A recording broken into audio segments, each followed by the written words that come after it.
салом. хабарҳои радиои озодиро аз рӯзи панҷшанбе 26 феврал ман хиромон бақозода тақдим мекунам. имрӯз президент Эмомалӣ Раҳмон муовинони раҳбарони додситонии кул оҷонсии зидди коррупсия ва горди миллиро нав кард. рӯзи 17 феврал дар ҷаласаи шӯрои амният президент бо нигаронӣ аз фасоду коррупсия талаб кард ки мақомҳои раҳбарикунанда дар сохторҳои тафтишотӣ аз вазифаҳояшон барканор шаванд. бар тибқи тағйироти ахир ҳотам назарзода муовини аввали додситони кул, муҳаммад осимзода ва валӣ ваҳҳобов муовинони додситони кул пешбарӣ шуданд. сафаралӣ мирзозода ба мақоми муовини додситони кул ва сардодситони ҳарбии Тоҷикистон пешниҳод шудааст. ин номзадҳоро маҷлиси миллӣ бояд тасдиқ кунад. инчунин имрӯз Аламхон Наимии муовини аввали раиси оҷонсии зидди коррупсия ва се муовини нави фармондеҳи горди миллӣ ва комиссарҳои низомии вилоятҳои Суғду Бадахшон ва навоҳии водии Ҳисор дар назди президент муаррифӣ шуданд. то баргузории интихоботи парлумони Тоҷикистон ва ҳам ҳайати нави маҷлиси шаҳри Душанбе 2 рӯз мемонад. дар миёни даҳҳо номзад ба курсиҳои вакилӣ исми 57 зан ҳам бурда мешавад ки довталаби курсии депутатӣ ҳастанд. яке аз онҳо Гулнора Амиршоева сардабири нашрияи Вечерка ва узви ҳизби ҳокими халқии демократӣ аст ки дар баробари як номзад аз ҳизби наҳзати исломӣ шонсашро барои ворид шудан ба маҷлиси шаҳри Душанбе месанҷад. хонум Амиршоева 16 соли собиқаи корӣ дар соҳаи журналистика дошта узви шӯрои ҷамъиятии шаҳрдорӣ мебошад. модари 2 писари 9 ва 16 сола аст.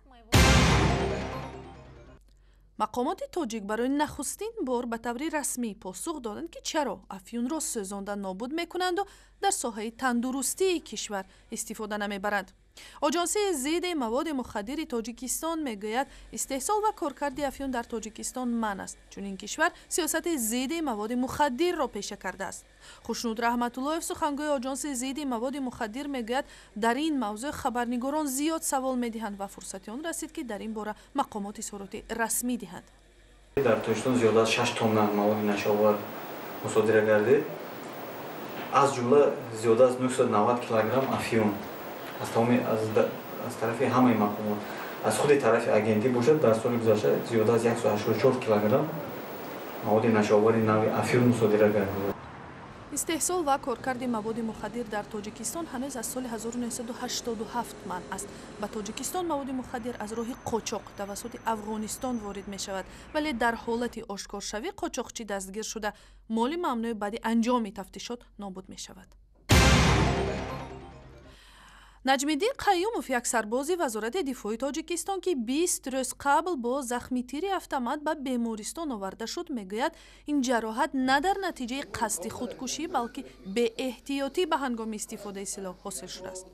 сарбоз ки аз манаҳаш маҷрӯҳ шудааст, ҳамоно суҳбат кардан наметавонад, вале ба таври хаттӣ сабаби захмӣ шуданашро шарҳ дода гуфт лаҳзае ки бояд калашниковро ба силоҳдони махсус ҷо мекард, ноогоҳ тир холӣ кард ва шадидан захмӣ шуд.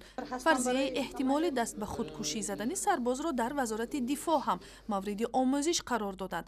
Наҷмиддин Қаюмов мегӯяд баъди ним соли хизмат дар артиш ҳеҷ шикояте аз шароити хизмат надорад ва умедвор аст баъди муолиҷаи комил ба хизмат бармегардад. марди 75 солаи аз ноҳияи ҳамадонӣ барандаи ҷоизаи 100 000 сомонии бонкес хата шуд. носир Қосимов, падари 3 муҳоҷир ки пайваста аз писаронаш пул дарёфт мекард, дар озмуни интиқоли тиллоӣ пирӯз шуд. ин бурд дар ҳоле насиби хонаводаи Носир Қосимов шуд ки писари соҳибкораш аз Москав дар 3 мавриди алоҳидаи интиқоли бонкии пул ба падараш аз 20 то 100 000 рубли русӣ фиристодааст.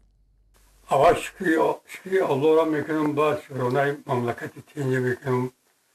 مملکت تنج امانی صلح و ثبات این استقلالیت که همه مملکت ما تنج نمیشید، آدمو به این درجه و به این مقام و به این بالاروی نمیرسیدند.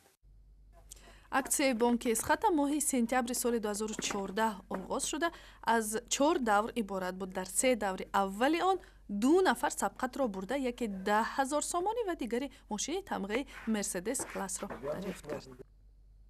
шакли пурраи ин гузориш ва ҳам хабару видеоҳои дигар дар сайти интернетии радиои озодӣ, шабакаҳои иҷтимоии фейсбук, твиттер, ютуб ва ҳам замимаи радиои озодӣ барои телефони ҳамроҳ дастрас аст.